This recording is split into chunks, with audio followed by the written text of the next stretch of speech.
बिस्मिल्लाहिर्रहमानिर्रहीम, अस्सलाम वालेकुम। मैं गौहर भट्ट सियासत के प्लेटफॉर्म से आपकी खिदमत में हाजिर हूँ। और शहबाज शरीफ साहब ने जो इंटरव्यू दिया था उसके बाद बहुत सारी बातें हो रही थी और शहबाज शरीफ साहब के बारे में मैंने भी ये खबर ब्रेक की थी और वाकई उन्होंने ये बात की थी कि वो लंदन जाना चाहते हैं और भाई के जाके पाँव पकड़ लेंगे, मना लेंगे। वो सारी बातें आप कल के वीलॉग में सुन चुके हैं। लेकिन नवाज शरीफ साहब ने उनके इंटरव्यू के ऊपर जो उनको एक मतलब है कि ट्विटर के ऊपर शटअप कॉल दे दी है ना, वो बड़ी ज़बरदस्त है। लोग इस तरह की बातें कर रहे हैं। वो कहते हैं कि शहबाज शरीफ नवाज शरीफ ने क्या कि काका आना तो सत बिस्मिल्ला सो बिस्मिल्ला बुआ खुला जिद मेरी मर्जी का, लेकिन ऐस का अमली नहीं आना। अब वो उन्होंने कैसे कहा और लोग ये बात क्यों कर रहे हैं, वो कल नवाज शरीफ साहब ने रात गए एक ट्वीट किया था।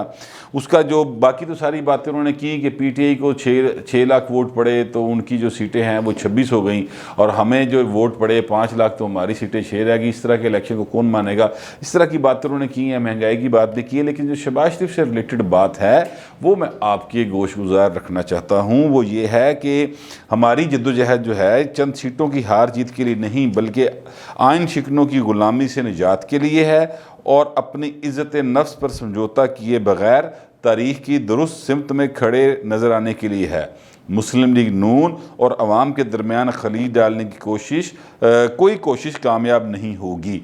ये नवाज शरीफ साहब ने ट्वीट किया रात को, जिसको लोग इस बात से ताबीर कर रहे हैं कि उन्होंने शहबाज शरीफ को शटअप कॉल दे दी है और कहा कि चुप कर एमी बोता रोला ना पा, जो मैं कह रहा हूँ वो कर। साथ ही एक खबर जो मैं आपको बताऊँ वो ये है कि शहबाज शरीफ साहब को नवाज शरीफ साहब ने यह हदायत कर दी है कि जनाब आप ज़रा इधर उधर दे इंटरव्यू ना दो, एवं मैनेज करके गल्ला ना करो बहुतियाँ तो पार्टी च काम करके बहाओ। ये इसलिए कहा जा रहा है कि उनको कहा गया है क्योंकि शहबाज शरीफ साहब को अगर आप नोट करें तो वो जब से ये कश्मीर का इलेक्शन का गलगला शुरू हुआ था तब से शहबाज शरीफ साहब जो है ना वो बिल्कुल घर में बंद होकर रह गए थे। उनकी कोई एक्टिविटी नहीं थी, किसी पार्टी रहनुमा की तरफ नहीं जा रहे थे, कोई प्रेस कॉन्फ्रेंस किसी इशू पर नहीं कर रहे। एक प्रेस कॉन्फ्रेंस टोटल उन्होंने की है और उस प्रेस कॉन्फ्रेंस में भी उन्होंने एक वजाहत पेश की है। 1.5 घंटा ला के उन्होंने दसिया कि ਜਿਹੜਾ ਅਸੀਂ पता नहीं को पावर प्लांट लाया सी तो इसी किन्ने बड़े पैसे बचा के कौम ਨੂੰ ਜਿਹੜਾ ना फायदा दिता। ये एक्चुअली उन्होंने बात की थी और उसको 1.5 घंटे की प्रेस कॉन्फ्रेंस थी। वो गल विचों कोई नहीं सी, कोई किसी किस्म की उन्होंने तनकीद नहीं की मौजूदा हुकूमत के ऊपर, मौजूदा रजीम के ऊपर। कोई नवाज शरीफ के बयाने को आगे बढ़ाने की बात नहीं की, मतलब होम्योपैथिक जी प्रेस कॉन्फ्रेंस करके टुर गए। तो लिहाजा नवाज शरीफ साहब ने कहा कि काका काम भी तो करना, हूँ तू मतलब सिर्फ गल्ला ना करी जा, सानू आगे दसी ना जा कि तू किन्नियां कुर्बानियां दित्तियां ते कदों कदों तू वज़ीर आज़म नहीं बनया और कब कब आपने जेल काटी, किला काटा और कब कब आपने जो है वो जिला वतनी भुगती।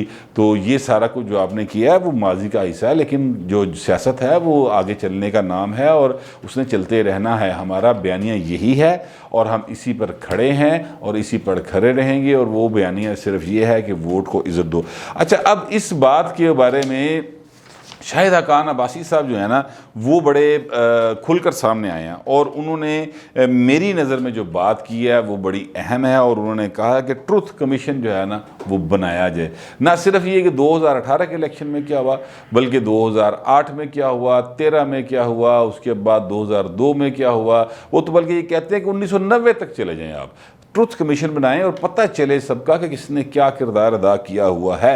अच्छा, ये बहुत बड़ा मुतालबा है जो मुस्लिम लीग नून के एक इंतहाई अहम और नवाज शरीफ के काबिल एतमाद तरीन साथी जो हैं वो कर रहे हैं। वो ये इसलिए मैं कह रहा हूँ क्योंकि अगर आप 1990 के इंतखाबात को देखेंगे तो पायन फड़े जाओगे, ठीक है, नवाज शरीफ साहब पकड़े जाएंगे। यानी ये उस वक़्त के इमरान खान थे।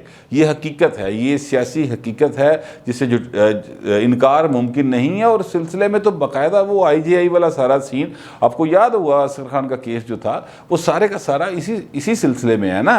तो इसके बाद फिर उन्होंने कहा, उसके बाद कहते हैं कि 97 के इंतखाबात को देख रहे तो पायनों से भी पड़े जाओगे, ठीक है। तो लेकिन वो ये सारा कुछ करने को तैयार इसलिए हैं क्योंकि वो समझते हैं कि जिन लोगों ने इस्टेब्लिशमेंट के जो इस्टेब्लिशमेंट का ओवरऑल रवैया है आइन शिकनी का, नून लीग के मुताबिक, और आइन के अंदर जो उनकी किरदार मुतय्यन है उससे बाहर निकल के प्ले करने का वो चाहते हैं कि एक बारी और प्रॉपर तरीके में एक्सपोज हो जाए, तो उसके बाद जो है ना अगली बात होगी। हम तो जितने जिम्मेदार हैं सो हैं, मतलब वो तो इस बात को मानते हैं कि हम जितने जिस हद तक जिम्मेदार हैं वो हैं। ये जो शाहिदा खान अब्बासी साहब बात कर रहे हैं ना, ये ट्रूथ कमीशन की, ये सबसे पहले बेनज़ीर भुट्टो साहबा ने ये मुतालबा किया था कि ट्रूथ एंड रिकन्सिलेशन एक कमीशन बनाया जाए, और ये इस बात के ऊपर एग्री किया था मुस्लिम लीग नवाज़ ने। आपको याद होगा मिसाक़ जमहूरियत जो था उसमें ये एक मुतालबा मौजूद था कि पता चले कि किसने क्या किरदार पिछले सियासी सालों में, जो भी ज़ाहिर है कि 1947 से लेकर और अब तक जो किरदार किसने क्या अदा किया, तो वो सारे का सारा सच सामने आना चाहिए, और फिर चीज़ों को, गलतियों को तस्लीम करके तो फिर आगे बढ़ा जाए। ये तब ARD की जो प्लेटफार्म तो खैर ख़त्म हो गया था, मगर उस वक़्त मुस्लिम लीग नवाज़ और पीपल्स पार्टी के दरमियान एक मुआहदा हुआ था जिसको मिसाक़ जमहूरियत कहा गया था, उसमें ये एक अहम पॉइंट है। तो ये जो शाहिदा खान अब्बासी साहब बात कर रहे हैं ना, ये इससे रिलेटेड है कि जनाब ट्रुथ कमीशन बनाया जाए। अच्छा, इसमें रिकन्सिलेशन की गालों कट गए ने विचों, क्योंकि वो समझते हैं कि अब चीज़ों को रिकनसाइल करने की ज़रूरत नहीं, जब चीज़ें सच सामने आएगा तो उसके बाद लोग खुद ही नतारा कर लेंगे कि मुल्क के नाल सिंसियर कौन है और कौन सिंसियर नहीं है। अच्छा, अब इसके साथ साथ शाहिद खान अब्बासी साहब जो है ना, वो बाकायदा तौर पर शहबाज शरीफ के सामने खलो गए आके, और उन्होंने क्या कहा, उन्होंने कहा कि जनाब मैं नहीं समझता कि 2018 के इंतखाबात में पार्टी की शिकस्त जो है वो उसकी गलत हिकमत अमली का नतीजा थी, बल्कि वो शाहिद खान अब्बासी साहब के मुताबिक कि ये ऑलरेडी तयशुदा बातें थीं और इससे कोई जो है ना फ़र्क नहीं पड़ता था कि हमारी पॉलिसी हिकमत अमली क्या है। जबकि आपको याद होगा शहबाज शरीफ साहब जो हैं वो ये कह चुके हैं अपने इंटरव्यू के अंदर कि अगर हम प्रॉपर हिकमत अमली इख्तियार करते तो नवाज शरीफ चौथी बार वज़ीर आज़म होते। ये वो क्यों कह रहे थे, वो ही उनका जो पुराना एक तरीक़ेकार है, तरीके वो बल्कि वारदात कहना चाहिए, तरीक़ा वारदात है नून लीग के लोगों का, कि वो ये करते ये हैं कि जनाब एक भाई जो है वो बिल्कुल फ्रंट पे खेलता रहेगा और क्रीज से बाहर निकल के चौके छिक्के लगाएगा, दूसरा जो है वो अंपायर के नाल जाके मिल जाएगा। ये उनके ऊपर एक इल्ज़ाम है, अगर देखा जाए तो किसी हद तक दुरुस्त भी है, लेकिन सारी सियासी जमातें ऐसे करती रही हैं।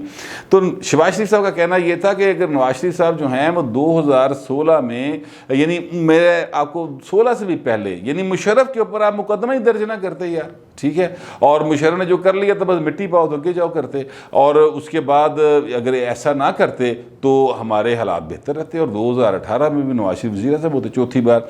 अच्छा, फिर उसके बाद दीगर जो मामला चले, अगर रहील शरीफ एक्सटेंशन मांग रहे थे दे देनी चाहिए थी, मतलब उनका ये है कि एक्सटेंशन दे देते, अल्लाह खैर चला तो हमारे मामला ठीक रहते और फिर चलते रहते। लेकिन नवाज शरीफ जो है ना, उनमें एक वाकई चेंज मैं आपको बताऊं आ चुका है। मैं ज़ाती हैसियत में भी नवाज शरीफ साहब को के बारे में कोई ऐसी सोच नहीं रखता था पहले कि वो जो हैं कोई समझ लें कि इस्टेब्लिशमेंट के करीब नहीं है। मैं समझता था कि वो इस्टेब्लिशमेंट के ही करीब हैं और माजी उनका ऐसा ही रहा था। लेकिन 2018 के इलेक्शन से पहले जब वो अपनी बेटी समेत यहाँ पर गिरफ्तारी देने के लिए आ गए, तो मुझ समेत बहुत सारे लोग जो हैं वो इस बात पर सोचने में मजबूर हो गए कि भाई जो होया कि ये इसमें चेंज किया आ गया, ये कैसे ये हो गया कि वो बेटी समेत आ गया, बंदा खुद आ जाता है। मतलब अगर नवाज शरीफ से तब भी ना आते तो पाकिस्तान की हुकूमत तो उन्होंने कर कुछ नहीं सी सकती, जैसे अब कुछ नहीं कर सकती। लेकिन ये एक चेंज जो आ गया उस पर वो सारे लोग जो हैं वो उनके लिए एक खुशकुन तब्दीली थी, और अभी तक तो नवाज शरीफ साहब उस खुशकुन तब्दीली के ऊपर 80% तो खड़े हैं। 20% आप समझ लें कि जब उन्होंने बाया साहब को एक्सटेंशन दी तो लोगों को मायूसी हुई थी, लेकिन उसके बाद भी वो खड़े हैं, और फिर नाम शाम भी उन्होंने लिए। आपको पता है गुजरांवाला का जलसा उसके बाद ही हुआ था, तो नाम शाम भी उन्होंने ले लिए, लेकिन वो अभी तक तो खड़े हैं। मगर शहबाज शरीफ साहब जो हैं वो समझते हैं कि हमें 90s की पॉलिटिक्स के ज़रिए ही हम चीज़ों को बेहतर कर सकते हैं, और उसी तरह से हम अपने बच्चों का मुस्तकबिल जो है, यानी मरीम नवाज़ का और हमजा शहबाज का मुस्तकबिल जो है सियासी, उसको महफूज कर सकते हैं। क्योंकि उनके मुताबिक जो ज़राए ने मुझे बताया था और जो मैं कल आपको बता चुका हूँ वो ये था कि जनाब मैं भी 70 साल का हो चला हूँ, नवाज शरीफ भाईजान मेरे वड्डे जड़े ने उम्र तो हारे वड्डे ने तो 70 तो बड़ी देर दे हो गए, तो अब कितनी देर हम और जो है वो ज़िंदा रह लेंगे या हमारी सेहत इजाज़त दे देगी चीज़ें करने की। तो अब हमें बच्चों की तरफ देखना चाहिए और उनकी तरफ चीज़ें लेकर चलनी चाहिए। एग्जैक्टली यही बात जो है ना मैं आपसे अर्ज़ करूँ कि 2014 का जब धरना स्टार्ट हुआ था ना, तो हमारे एक दोस्त हैं सीनियर सहाफ़ी हैं मकसूद भट्ट साहब, वो उनका बड़ा शरीफ फैमिली के साथ उठना बैठना और बड़ा उनका करीबी ताल्लुक़ रहा है।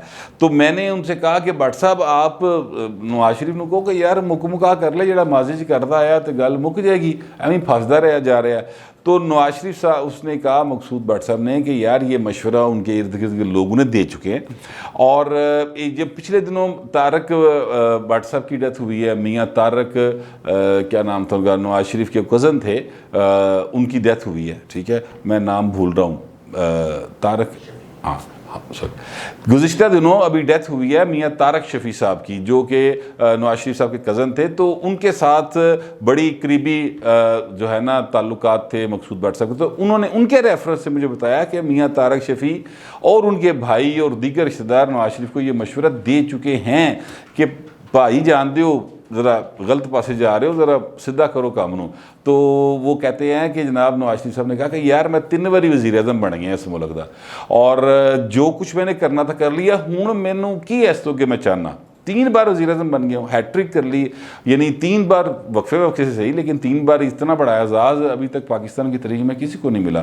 जुल्फ़िकार अली भुट्टो 2 दफ़ा बने, 2 दफ़ा बेनज़ीर बनी, 2 दफ़ा नवाज शरीफ पहले बन गए थे, लेकिन तीसरी बार नवाज शरीफ के नसीब में ये वज़ारत उज़्मा लिखी थी। तो वो कहते हैं कि मेरे तो अल्लाह ने इतनी मेहरबानी करती तो बस हो गया यार, बहुत हो गया इनकी इंटरफेरेंस, इनका हर बार आना कि जी वही सब कुछ सही समझते हैं और आइन जो है उसको पामाल करना, ये चीज़ें अब बर्दाश्त नहीं होती, अब नहीं होगा। इन्हें कहें जो करना कर लें, मैं तो इससे पीछे नहीं हटूंगा। और फिर हमने देखा नवाज शरीफ उनसे इन चीज़ों से पीछे नहीं हटे, वो उनकी वजारत उज़्मा गई चली गई, उन्होंने कहा कोई गल नहीं, वो नाहल लोगों ने कहा कोई गल नहीं, उनको सज़ा हो गई, उन्होंने कहा कोई गल नहीं, उनकी बेटी अंदर चली गई 2 बार, उन्होंने कहा कोई गल नहीं। एक बार तो ये देखे ना कितना बड़ा उन्होंने सदमा झेला कि जनाब बेटी जो है वो मिलने गई बाप को जेल के अंदर, तो उन बाप के सामने बेटी को गिरफ्तार कर ले। ये बड़ी एक जज्बाती और बड़ी तकलीफ दे मनाजर होते हैं, आपके सामने आपकी औलाद को कोई इस तरह से गिरफ्तार कर ले, ख़ास तौर पे औलाद जो है वो बेटी हो। बेटियां वैसे ही बाप के बड़े दिल के करीब होती हैं। तो ये भी सारी चीज़ें उन्होंने झेली। उनकी बीवी की डेथ हो गई, उन्होंने उस पर भी कोई किसी किस्म का जो है ना वो कंप्रोमाइज़ नहीं किया। इसके बावजूद तो वो नवाज शरीफ जो है ना वो अपनी बात पर अड़ गए अब, और तो वो भाई दे हिलन का कोई इम्कान नहीं है। इसलिए उन्होंने एक किस्म का जो लोग बात कर रहे हैं ना कि शहबाज शरीफ ने कहा कि आना है तो 100 वारी आ भाई, साडा बूहा तेरे लिए खुला, लेकिन इस काम लिए नहीं आना जो तू सानू इंटरव्यू के जरिए दसना पे कि जनाब वो देखे ना कि हम बेहतर मामलात कर सकते हैं और सबको पुरानी गलतियाँ तस्लीम करके और उसको मिट्टी पा के तो आगे बढ़ना चाहिए। ये वाली गुफ्तगू कोई नहीं होगी।